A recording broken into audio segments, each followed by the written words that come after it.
Hey guys, girls, snake lovers. Just wanted to do an update video that that someone had requested um, about my rainbow boa, and also I'll just go ahead and show all my snakes today.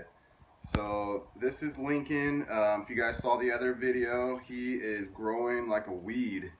Um, he's very deep into shed right now too, which is crazy because it feels like he just shed like not even a month ago. So he's growing and eating like he's probably one of my best eaters, not counting the retics. As soon as you put any kind of food near this guy's face, he'll be going from asleep to has it in his mouth in a fraction of a second. He grabs it so fast. Let me guys know if you want to do a feeding video.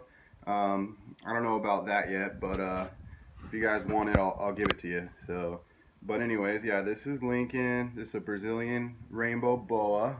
Right now, you can definitely not see his iridescence or his beautiful colors as much because he is right about to shed. He'll probably shed either probably tomorrow or the next day after his blue is almost gone and he's almost went clear again. So he'll shed pretty quickly. This guy, when I first got him, was a little biter, but ever since that one day from getting him, he hasn't bit me since. He's just a real cool snake, moves around a lot. Again, not one, I know I said this about this guy, not one really for beginners unless, I don't know, unless you're real confident about it, but the big thing is the humidity. They can dry out really quick, unlike the other snakes that don't need it as much. So that's just something to think about. Really cool snakes. Can't wait till he gets big. He's gonna be beautiful just like he is, same colors, and I can't wait to see what he looks like when he's really big and he still has that glow to him. Yeah, so I don't want to talk too much about one guy, but he's definitely one of the favorites out there. A lot of people have these, and just a really cool all around. It's considered a boa, which I mean, he doesn't really look like other boas, but it is a boa. They do have live young, and for a boa, he moves around a lot. He'll even jump out of my hands. So, anyways, that's Lincoln. Let me move on to my other snake, Woma. Go on back, Lincoln.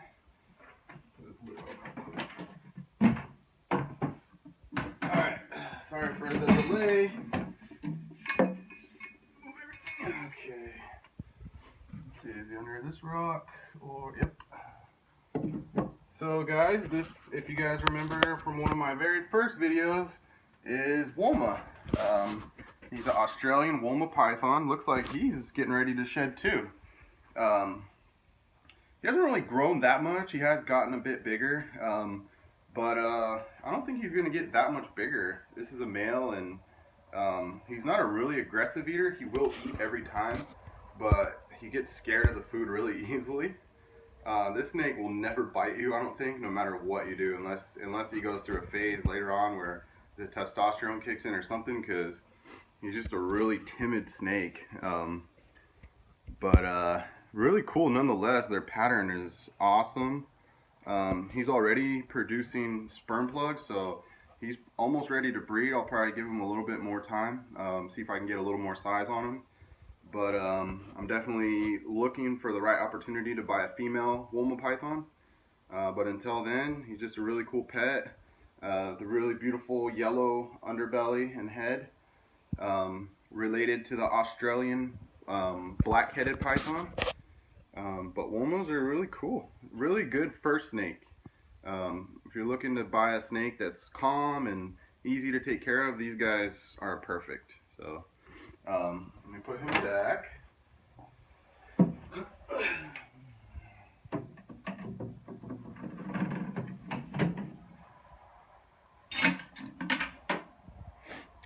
So let me go show you guys over here. This is, check him out. Before I get him out, this is my other retic. And with this guy, I don't have to worry as much about getting him out with the stick. I mean, I still am weary of his food response, especially because he just ate. See, he comes right at me. So I usually try to go from behind and just pick him up. And once he's up, he's good. This guy is awesome. He's definitely the not the common snake I have, but for the retics, here, let me trade spots with you. For the retics, he's a really cool dude. He's a lot lighter in color than Eevee. That's because he has the Sunfire gene in him, as well as Het albino and Het genetic stripe. So hopefully he does do his job and mate with the other girl for me. That would be amazing. I do a lot more videos about him just because he's my favorite, and if any of you guys ever get a chance to meet him, I'm sure you'll love him too. He's really awesome, really photogenic. I caught a really cool picture of him yawning, where it looks like he's striking, but he's not. He's actually yawning. And yeah, that's Evo. He's my favorite. Really cool retic. It's a dwarf retic, so for the male, he's only gonna probably get about 8 feet, but we'll see once he gets bigger. For now, he's pretty happy in that size rack, but I'm working on building him his own enclosure like Eevee has very shortly, so that way he can grow up in there. Let me put him back. And he doesn't want to go back. He wants to stay out and play. I know, buddy. Alright, moving on to the next one, guys. This is... You saw the difference in substrate that Eevee was in. She was on the reptile bark. And this guy's on that, like, mulch stuff. I don't really like the mulch stuff too much. It's really easily stuck onto their food, and I don't really like that. Versus the bark doesn't really do that as much, so I think I'm probably going to stick with that bark. It also holds the humidity really good, so we'll see. That and aspen is probably the best choice.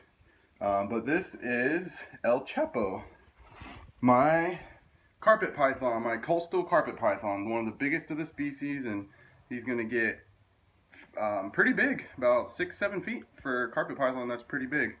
Kind of hard to tell in this light probably, but the beautiful yellow colors, gold, black. Everyone says he looks like he's venomous, but he's not. He's actually not venomous at all, and he's actually a really friendly snake. Pretty much all of them are real calm like that. This guy's going to go in his own vivarium or enclosure as well. I'm not going to keep him in that rack, only while he's small until I build him something. But you're supposed to give them stuff to climb on, and they're just really cool to display, so I'll put him definitely as my display snake. But I do plan on breeding him either with probably a jungle carpet python female. I'll see just as he gets bigger and what comes available, so I'll keep you guys posted on that. These ones are hard to get back in their cage because he has a really strong grip. He holds on tighter than any of my snakes, even my boas. And you can see what he's doing with his head, how he kind of swings it.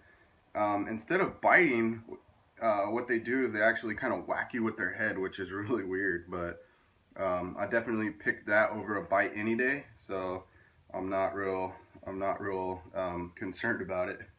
But let me work on trying to get this guy back in his cage while I show you what else I got. Come on, El Chepo. I know, buddy. Oh yeah, there you go. Go back in your home. Okay, next up. Looks like one of them's taking a bath today. Leo, the leopard ball python, and I'll do 2 of them at once. This is Izzy, the ghost pastel. The ghost being a recessive gene, and the pastel being a codominant gene, and Leo is also codominant. So when they breed, they're gonna make some pastel leopards, which are pretty cool. Not the most beautiful, but I'll be working on getting more. So I'll show you guys as they come in. I'm actually going to look at some other snakes today. Maybe I could bring you guys along. I'll try to. Anyways. So, yeah, these are the ball pythons I have now. Definitely